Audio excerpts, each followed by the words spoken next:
All right, so throughout the entire negotiation process on Build Back Better, we have seen the mainstream media basically choose to only focus on the political theater angle of this, right? We've heard a lot of talk about how Joe Manchin, Kirsten Sinema, the rest of the corporate corrupt motherfuckers within the Democratic Party, that they are actually these enlightened centrists, that they are actually the moderates within the party who are pushing back and fighting against the radical left-wing faction of the party like Bernie Sanders and AOC, etc. And in the meantime, they haven't been covering the actual substance of what's in the bill, the actual policies within the bill, or how those policies might materially improve the lives of people who live in these conservative states or so-called conservative states. So I have a clip here for you guys that is a extreme rarity that you would see on something like MSNBC, but it's actually a Trump supporter that they brought on directly from West Virginia to talk about how pissed he is basically at Senator Joe Manchin for tanking Build Back Better. So there are a lot of lessons to be learned from this clip, but let's just go ahead and watch, and then I'll give you my thoughts on it. The cost of living is so high here in West Virginia now that you can't afford to buy anything,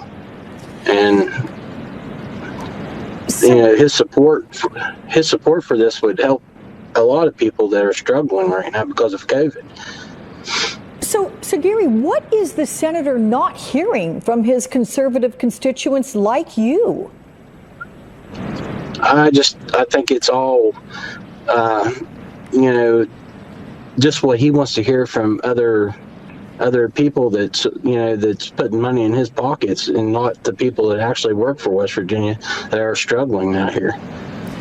You know, I want him to support us, you know, to help us, you know, financially take care of things, because we're struggling in West Virginia.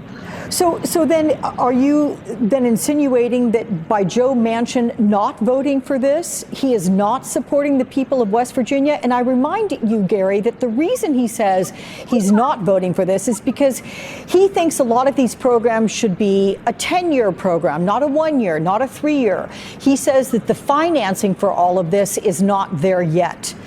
What would you support? Would you support fewer entities within a bill like this that could be funded for 10 years? Or would you support, let's get this at least going and then see what happens after 1 year or 3 years respectively?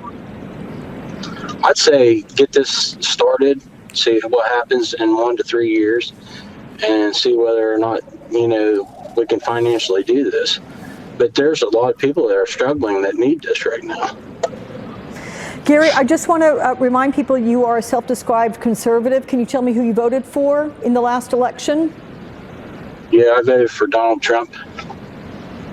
Okay. And I support him in every issue possible. Okay.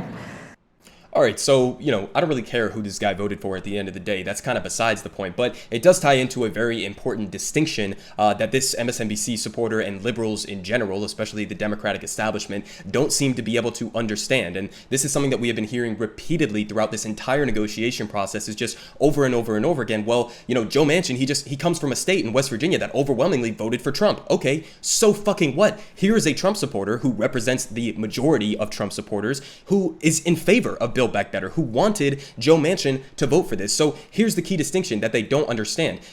Trump supporters, many of them in West Virginia, Kentucky, and conservative states, they overwhelmingly could be extremely right-wing on cultural issues, like whether it's, you know, abortion or gay marriage or gun rights, etc. They can be very far right on those issues, but that doesn't necessarily mean that they are very far right on economics. And you see here, especially in a state like West Virginia that has a very extensive history with labor unions, that they are not actually economically overwhelmingly right-wing. They can have, you know, even Trump supporters who are economically to the left of not only Joe Manchin, but also Joe Biden, okay? There are many people in West Virginia who would support somebody like an economic left-wing populist like Bernie Sanders, for example, and not support somebody like, you know, a corporate Democrat like Hillary Clinton. That's a very important distinction there that Democrats don't seem to be able to understand, the difference between cultural issues and economic issues, and that there is a distinction there even in conservative states. But on top of that, one of the funniest things in this entire clip is it ties into the propaganda that I was just talking about at the beginning of this segment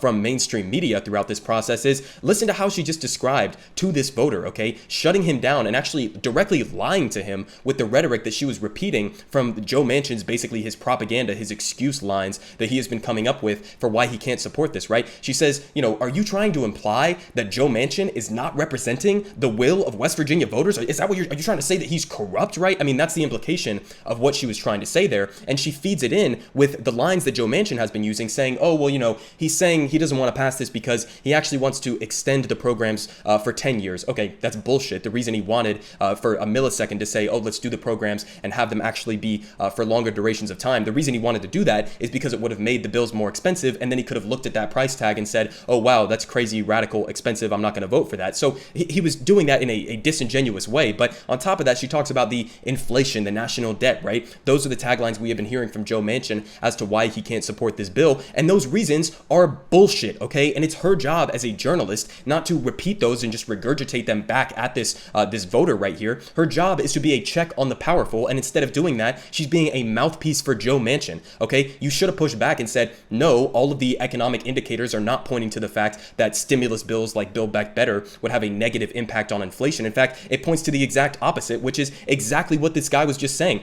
People in West Virginia, even in normal times, West Virginia is one of the poorest states in the country, but especially, as he was just saying, due to the economic crash, due to COVID, etc., they desperately need this aid. And so a lot of this money, whether it's the child tax credit, whether it's lowering prescription drugs, whether it's providing universal pre-K that I've covered on this channel isn't actually universal, but whatever it may be, those are deflationary for people like him, okay? It means they are taking bills off of the table that they will no longer have to be paying, okay? So that's not going to hurt them economically. That is going to help them to deal with inflation. It's not going to worsen inflation, but of course, this MSNBC anchor just repeats those talking points straight from Joe Manchin as if they're true in any way, shape, or form. They're just not. And on top of that, he was 100% right at the beginning of that clip in calling Joe Manchin corrupt. He didn't say it exactly, but he said, I think the reason why he's not supporting this is because he's listening to his donors, basically, right? He's listening to the corrupting influences that have his ear throughout this process. And he is, again, 100% correct. And I'll show you the data again. I've covered this so many times on this channel, but you go issue by issue. And even when it's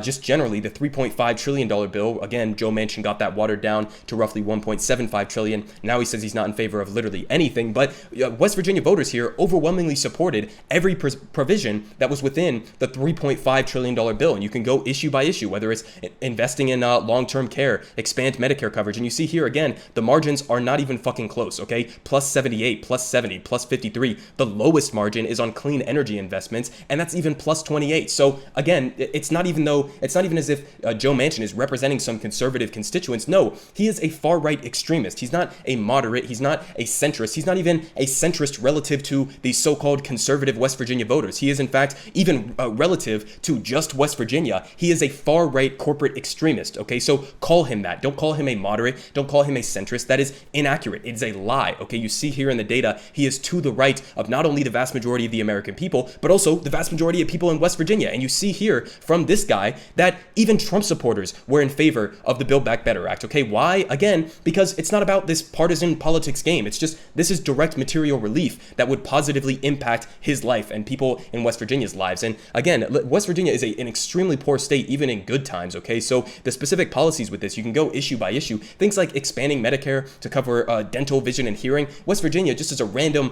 fact here, West Virginia happens to be the state with the single highest rate of elderly people who don't have fucking teeth in their mouths. So when Bernie Sanders is going out there, and it sounds kind of weird that he's saying it should be a right for elderly people to be able to keep their teeth in their mouths. It's not like, hyperbolic in any way, okay? We're talking about real people who can't afford to maintain their basic life necessities, okay? And Joe Manchin is coming out in opposition to allowing them to do that. And you see here, even these conservative Trump supporters are standing much more in line with somebody like Bernie Sanders than they are with Joe Manchin. And yet we haven't heard a peep from the media, even in this segment where they bring on the Trump supporter. Even then, they are still regurgitating the lines straight out of Joe Manchin's mouth. So listen, in the broader picture of things, this just gives us a lesson in terms of who is actually an attainable voter for a left-wing economic populist. This is the type of guy who I think could have been convinced by somebody like Bernie Sanders. He definitely wouldn't have voted for Hillary Clinton, definitely didn't vote for Joe Biden. Okay, he's not going to vote for a corporate Democrat, and for, somewhat good reason. I kind of understand when you have somebody like Hillary Clinton, when you have somebody like Joe Biden who don't really stand for anything, they don't really stand for anything